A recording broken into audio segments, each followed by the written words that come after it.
Dans cette vidéo, je t'explique concrètement pourquoi j'ai vendu deux grands altcoins que j'avais décidé de holder pour le prochain bull market, mais aussi pourquoi Binance a décidé de vendre tous les jetons FTX que l'entreprise avait achetés il y a 3 ans. Si tu veux savoir quels sont ces altcoins parce que peut-être tu les aurais toi aussi achetés, ou encore pourquoi Binance lui a pris cette décision, je te conseille donc de regarder cette vidéo jusqu'à la fin car à coup sûr tu apprendras beaucoup de choses.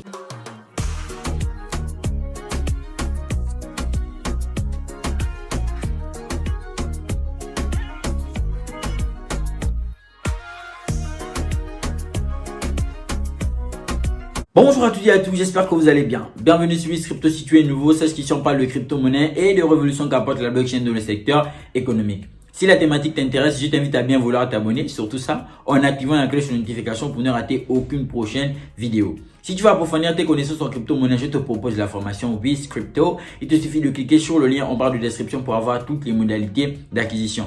Si tu veux faire partie de cette communauté, tu peux cliquer sur le lien en bas de description pour rejoindre le canal Telegram. Top, c'est parti. Voici probablement la partie la plus importante de cette vidéo. Il est important de rappeler que lorsque j'ai acheté ces altcoins, c'était par le biais de mes analyses. Et c'est par ce même biais aujourd'hui que j'ai décidé de les vendre. Donc, tout ce qui sera vulgarisé dans cette vidéo ne constitue en aucun cas un conseil financier, quand bien même vous aurez eu à acheter ces crypto-monnaies. Si vous n'êtes pas d'accord toutefois avec mon humble point de vue, il serait très important que vous puissiez vous mentionner en commentaire, ça sert à ça. Grande plateforme d'application décentralisée, promesse de scalabilité s'élevant à 50 000 transactions par seconde, synchronisation des blockchains lors des transactions, tout ceci a des frais de gaz moindres, moins que ceux de la blockchain Ethereum qui dans un contexte de congestion entraîna la création de plusieurs blockchains visant à résoudre le problème lié à la scalabilité dans le trilemme de la blockchain. Ce qui va entraîner une adoption massive du jeton de la blockchain Solana, à savoir le Sol. Dans un contexte bien mérité, fort est de constater que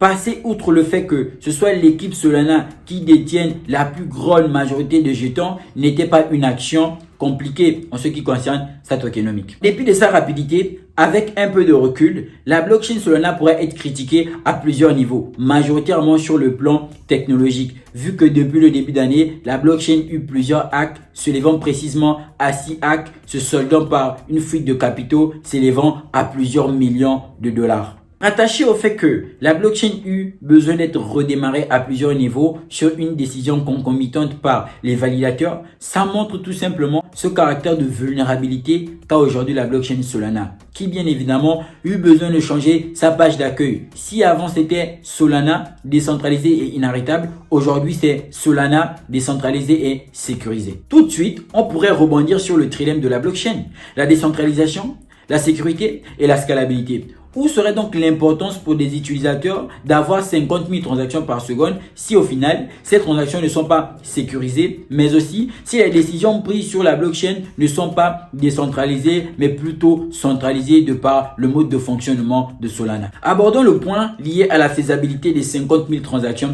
par seconde. Pour ce faire, le réseau Solana doit vendre une grande partie de sa décentralisation. Aujourd'hui, pas étonnant que pour être validateur sur Solana, il faudrait avoir un équipement de haute technologie. Face à cette difficulté technologique, nombreux sont les validateurs qui sont moins performants. Pas étonnant que les hacks s'enchaînent et sont majoritairement un succès. Ce caractère vulnérable est révélé par le fait que la blockchain eut besoin d'être redémarrée à plusieurs niveaux. Et donc, dernièrement, lorsque la blockchain a été bloquée, ça a juste été à cause d'un seul bloc. Un seul validateur. Un seul validateur qui tombe en panne, c'est tout le réseau qui est complètement touché. Ça montre vraiment un gros problème technologique sur la blockchain Solana en ce qui concerne sa sécurité. Les blockchains dites monolithiques comme Solana sont tout simplement les blockchains qui sur le long terme seront limitées. Parce que le fait de vouloir tout faire sur cette plateforme engendrera tout simplement le fait que lorsque plusieurs utilisateurs arriveront, 50 000 transactions par seconde seront tout simplement peu. Aujourd'hui, sur le court terme, Solana, ça peut rester très efficace. Bien évidemment, vous pourrez toujours prendre mes propos et les ramener il y a quelques mois en arrière. Parce que en ce qui concerne le reste ou encore le futur de Solana, ça reste très problématique avec cette prestation des services et le nombre de personnes qui rentrera dans le domaine de la crypto-monnaie. Vous n'êtes pas sans ignorer que à ce jour, nous sommes uniquement 3% d'utilisateurs. Si Solana veut vivre, il va falloir qu'elle rehausse son niveau technologique. Enfin, il est important de comprendre que sur une blockchain, le plus important c'est la décentralisation et la sécurité. Il est vrai que la scalabilité offre une rapidité dans la prestation des services, mais à quoi sert une rapidité dans la prestation des services si nos fonds peuvent être dérobés et volés à tout moment? Et donc, c'est ce qui fait qu'aujourd'hui, Bitcoin est une blockchain qui est ultra solide. Grâce à son mode de fonctionnement, on pourrait attendre quelques minutes ou encore quelques heures. Le plus important serait que nos fonds arrivent en sécurité et notre identité soit préservée. Pas étonnant qu'avec tout ceci, j'ai tout simplement décidé de vendre du Solana en espérant qu'à l'avenir, la blockchain puisse bien évidemment apporter des améliorations. Le deuxième projet que j'ai décidé de vendre, c'est Algorand. De manière superficielle, j'ai trouvé la technologie d'Algorand assez intéressante. Sauf que en faisant plus de recherches, on va bien se rendre compte que la fondation Algorand qui est derrière marche avec le World Economic Forum. L'un des autres objectifs de Algorand, c'est de tout simplement être une blockchain qui servira d'abri, de support pour les banques centrales qui décideront de lancer leur monnaie numérique. Dans la vidéo précédente, je vous mettais en garde sur la régulation des crypto-monnaies, mais aussi sur le fait que effectivement, lorsque les banques créeront leur propre crypto-monnaie, elles auront besoin des mentors. Et donc, Algorand aujourd'hui a décidé d'être un mentor pour ces banques qui bien évidemment décideront de lancer leur propre crypto-monnaie. Du coup, pour moi, la crypto-monnaie, ça reste décentralisé. Les monnaies numériques des banques ne sont en aucun cas des crypto-monnaies et ça, c'est un fait qu'il faudrait bien évidemment souligner. Voici ce qui se passe actuellement avec FTX et Binance. Plateforme avec la rivalité entre Binance et FTX, avec sur fond de rumeurs de difficultés pour l'une d'entre elles. Oui, des rumeurs qui infusent sur les marchés d'éventuelles difficultés, voire d'insolvabilité de l'écosystème FTX Alameda, la plateforme et le fonds de Sam Bankman-Fried. Ça a pointé depuis une semaine, certains allant même jusqu'à qualifier les entités de schémas pyramidaux, d'où l'inquiétude de Binance, son principal concurrent, qui avait acquis il y a 3 ans une part de capital. Résultat, tout a été revendu pour 2,1 milliards.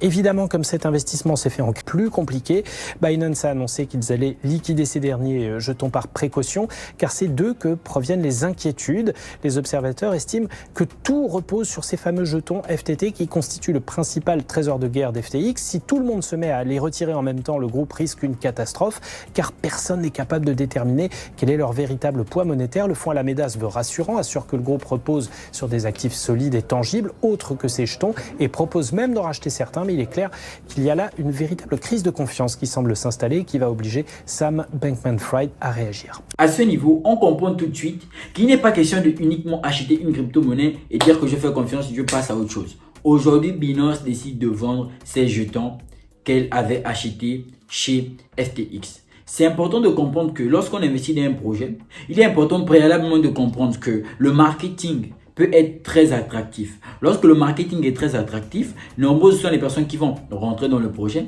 Mais après, d'autres n'hésiteront pas à sortir si les choses sont floues en fonction de l'investissement que ces personnes auraient eu à mettre dans ce projet. Aujourd'hui, c'est Binance qui sort. Mais ceci vise tout simplement à vous montrer que lorsque vous rentrez dans un projet, il est important que vous puissiez lire son white paper, regarder probablement si la répartition des jetons, donc en gros, si la tokenomique est bonne, mais aussi si l'équipe fait ce qu'elle dit qu'elle allait faire par le biais de la roadmap, la feuille de route. Et ça, aujourd'hui, c'est important. Il n'est donc pas question d'investir dans un projet, de vous réveiller dans 2030, 2045 et dire uniquement que oui, moi, je vais investir ici, je vais me réveiller, je vais voir ce que ça va donner. C'est pas impossible. On fait ça sur certains projets tels que Bitcoin, tels que Ethereum ou des projets qui, après analyse, on sent que ces projets pourront être là dans 10 ans ou encore 30 ans.